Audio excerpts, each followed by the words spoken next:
Alrighty, welcome to Reel Basics. So, if and when you pick up a reel-to-reel, it's probably going to look something like this. This is normally how they would all look coming from the factory.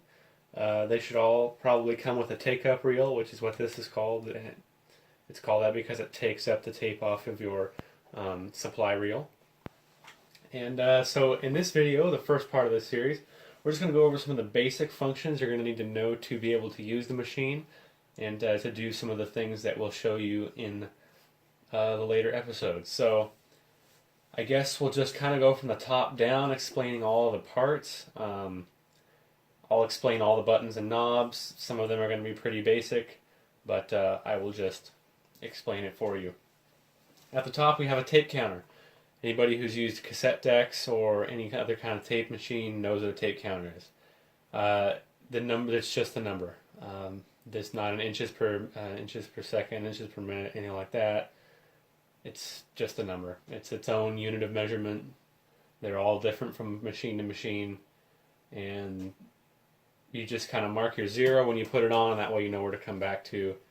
It's not really good for a whole lot, but it's there.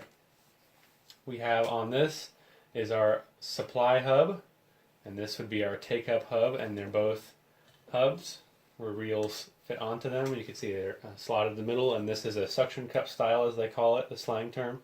They have these little plastic or rubber discs rather that go on the center of the hub. So we put a reel on it and then slip that on.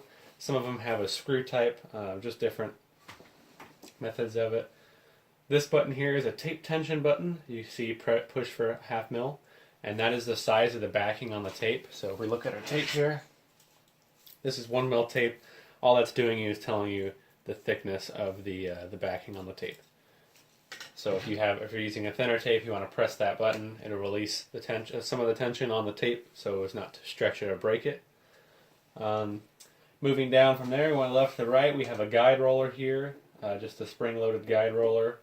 This is our auto reverse, and when you have a little metallic strip, it jumps that and it will automatically reverse the machine. We call this is our head bank or head assembly, and this is where all the heads are, which we will talk about in a later video, one of the more advanced videos in the series. But this is where all your heads are. That's where all the magic happens. We have here, this is known as the Capstan Roller.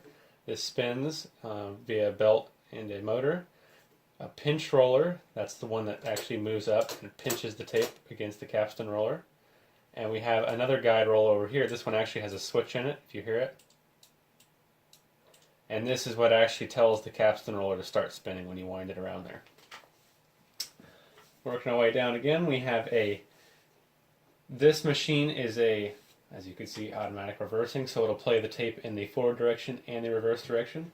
So these are both play symbols. This is a forward play, that's a reverse play, and this is fast. When you push fast, it moves the pinch roller down and just goes fast. It's like a fast forward rewind. So this does not have those functions because it has a reverse and forward play.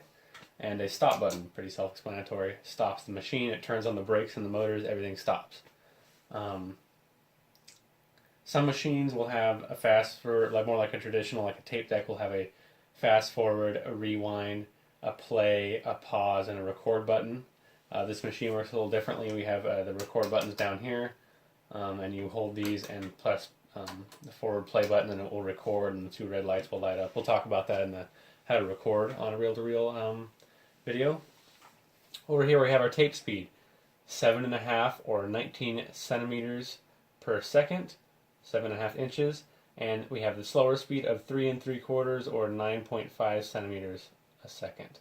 I normally like to go with a faster one, but it's just like if you've ever used a VHS machine, the slower the tape, the longer it lasts, but the lower the quality.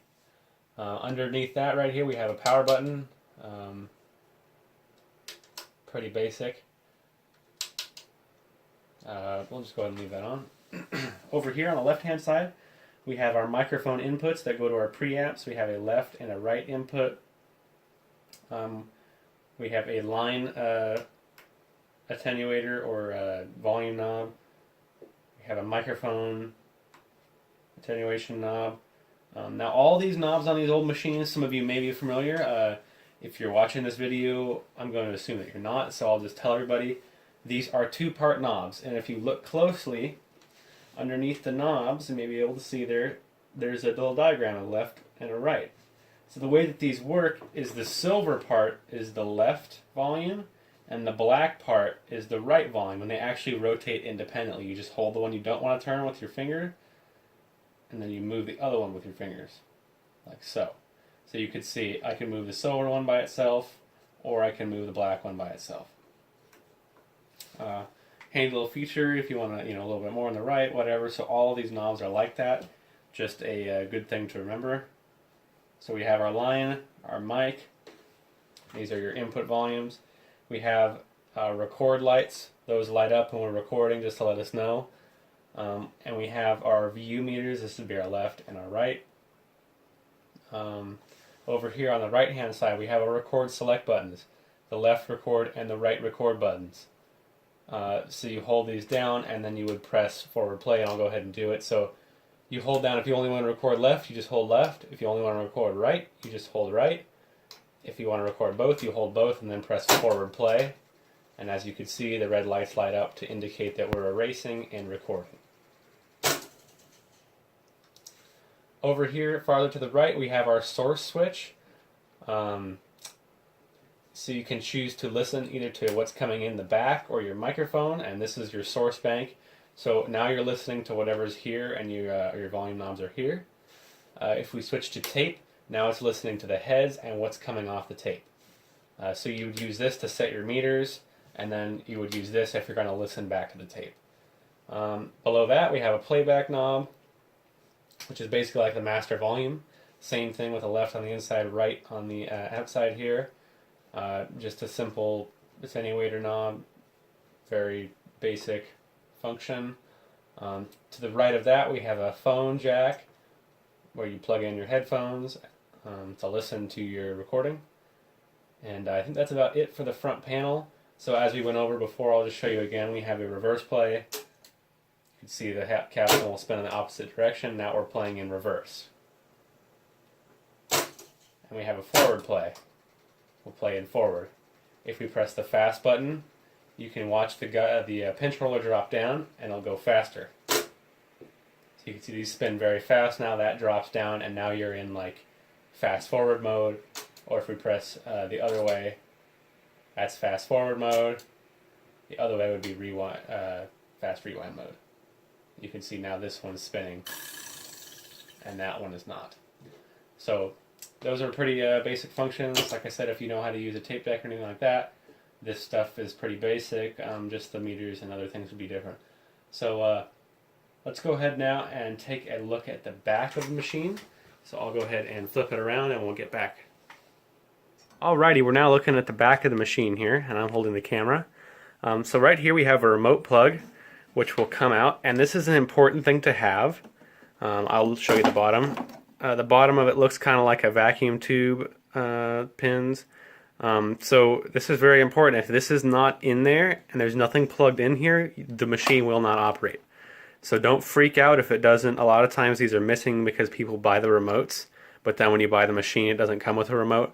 So either you can find these online, I'm sure, or you can look on the internet. You jump certain pins and it will make it work again. I'm not too familiar with that. As you can see, I have mine, so it's not something I really had to worry about. Right here we have our power input, and it kind of looks just like a male plug that would plug into the wall. The end of the cord, you can see, actually just looks like an outlet on an extension cord. The old style extension cords with the two same size pins, and that plugs right in there. Over here we have a fuse, simple basic things. Down on the bottom we have our output, our line output, so you can see we have our right there and our left there. We have our it's a DIN outlet. It's kind of, there's very few things that use this. Other TAC equipment would use it. You're probably never going to need to use that. Over here on the right hand side we have the line inputs, and we have our right and our left line inputs, so that from like a CD player, whatever you may want to record onto there, that's where it would come in, and we have our mic inputs on the front. So when we adjust the knob on the front that says line inputs, we're adjusting these two, and when we adjust the one that says microphone inputs, we're adjusting the two on the front. So I believe that's it for this video. Check out the next video on how to thread a reel-to-reel. We're going to show you how to thread the machine and how to actually play tape on your machine. Thanks for watching. Give it a thumbs up. Subscribe if this is the kind of thing you'd like to see more of. And we'll see you next time.